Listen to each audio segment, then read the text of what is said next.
Hari ke-6 di tengah laut. Mereka menangkap ikan hiu. Bunuh dengan pisau. Beberapa hari ketiganya tidak makan. Makan ikan hiu. Dibelek perutnya. Dari dalam perut keluar ikan hidup yang belum dicerna. Dimasukkan ke mulut. Dan dinikmati. Tapi tidak makan habis. Menyisakan sisa daging. Karena mereka tidak tahu harus berapa lama lagi di situ. Mereka bertiga adalah tentara Amerika di Perang Dunia II. Saat mereka terbang, tidak ada bensin dan jatuh ke laut.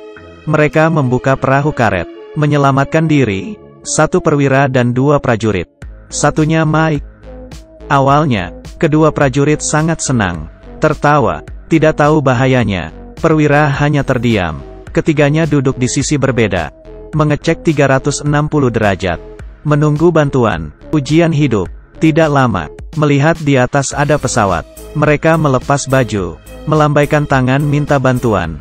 Tapi akhirnya, pesawat tidak mendekat. Mereka beresin barang bawaan. 2 peluru, 1 pisau, dan beberapa tali. Peralatan cukup banyak. Tidak ada air, tidak ada makanan. Air laut tidak bisa diminum.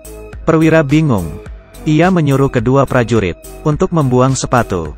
Jangan menambah beban di perahu karet. Malam harinya, mereka berjaga bergantian. Lihat apa ada pesawat lewat. Perwira merasa sedikit haus. Ia menyimpan urinenya, dan diminum. Esok harinya, perwira mengeluarkan sebuah aturan pesawat. Mengikuti pendaratan dan posisi angin pesawat. Mereka hanyut ke pusat Hawaii. 1.900 km. Beberapa hari, tidak bisa hanya diam. Kedua prajurit ingin memancing. Mereka mengeluarkan peluru. Mengambil kawat di dalam. Digunting. Diikat ke tali. Jadi sebuah pancingan. Jadikan tang jadi pelampung pancingan. Gimana dengan umpan? Ia mengeluarkan syal merah dari leher.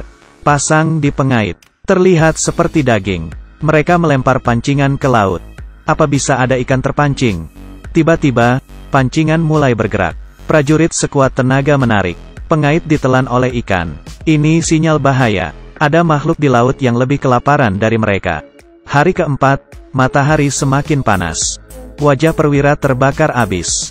Tidak berhenti berkeringat. Ketiganya tidak berkata apa-apa. Berharap bisa makan sedikit. Beberapa hari, mereka mulai berdoa. Berharap turun hujan. Di depan alam. Hanya berharap pada keberuntungan. Malam harinya, turun hujan. Mereka bisa minum. Hari kedua. Siali di dalam laut, menangkap ikan hiu. Membelek perut hiu.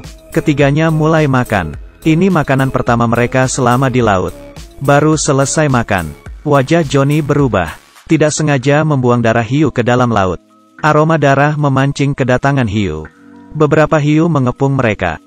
Kalau menerkam, mereka bisa jadi makanannya. Untungnya, malam harinya, hiu tidak ada. Tapi saat itu, Johnny terbangun. Mencuci wajahnya. Tiba-tiba tangannya tergigit dari dalam air. Ia menarik tangannya. Belumuran darah. Temannya Mike menembak ke arah laut. Perwira melihat tangan Johnny. Ada 3 gigitan. 1 kuku sudah tidak ada. Tapi tangan masih ada. Ia membungkus luka Johnny. Menyuruh balik badan. Menekan luka. Beberapa hari kemudian, mereka masih menyelamatkan diri. Setiap bangun, mencatat. Minum darah hiu. Seteguk. Langsung dikembalikan. Tidak minum banyak, tapi dengan cepat, air juga habis. Mereka berdoa turun hujan. Johnny berusaha menangkap ikan, tapi tidak beruntung. Bisa menangkap hiu lagi. Hari ke-15. Ada seekor burung di perahu karet. Johnny ambil pistol, mengarahkan, dan berhasil menembak. Perwira lihat. Tapi saat itu, di dalam laut ada seekor hiu.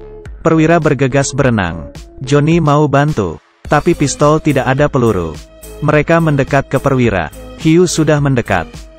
Dengan cepat, ia berhasil diselamatkan. Hiu datang ke arah mereka, hanya melewati mereka, tidak menyakiti. Mungkin Tuhan tidak ingin mereka mati. Hari ke-12, tubuh Johnny terbakar. Kulit wajahnya juga terkelupas.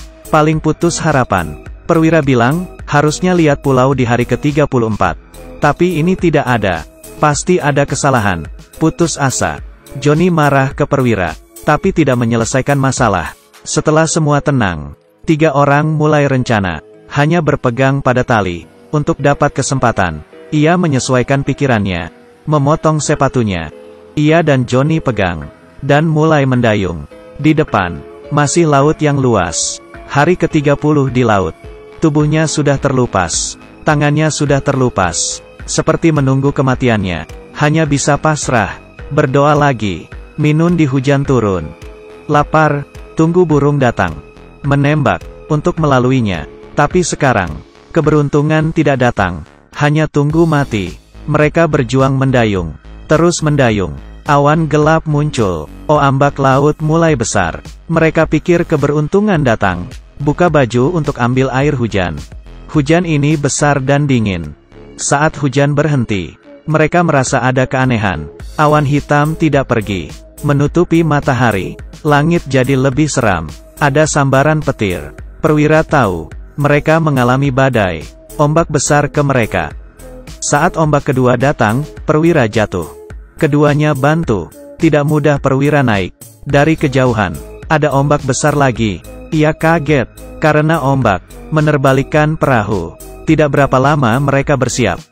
Dihempas ombak. Mereka terbalik dan di bawah perahu. Tapi Mike tidak ada. Keduanya terus mencarinya. Akhirnya menemukan Mike. Perwira terus berusaha. Di situasi ini, kapal dibalik lagi. Akhirnya, tidak ada ombak lagi. Mereka berhasil selamat. Esok harinya, mereka hanya tunggu kematian. Malam itu buat mereka kehilangan tenaga. Perwira kangen istrinya. Johnny seperti melihat. Di tengah laut ada seorang wanita cantik. Ia mulai berhalusinasi. Agar bisa bertahan hidup, mereka menaruh tangan ke dalam air. Dengan putus harapan. Tidak berapa lama, Mike tidak bergerak. Tatapan kosong. Terlihat seperti sudah mati. Kaki mereka sudah kurus. Tangannya terlihat terbakar. Saat itu, perwira sudah tidak tahan. Ia mengambil air laut, dan minum. Pasrah. Tidak tahan lama. Tiba-tiba, Johnny melihat. Di depan, ada hijau-hijau. Perwira berusaha. Balik badan. Mereka mulai senang.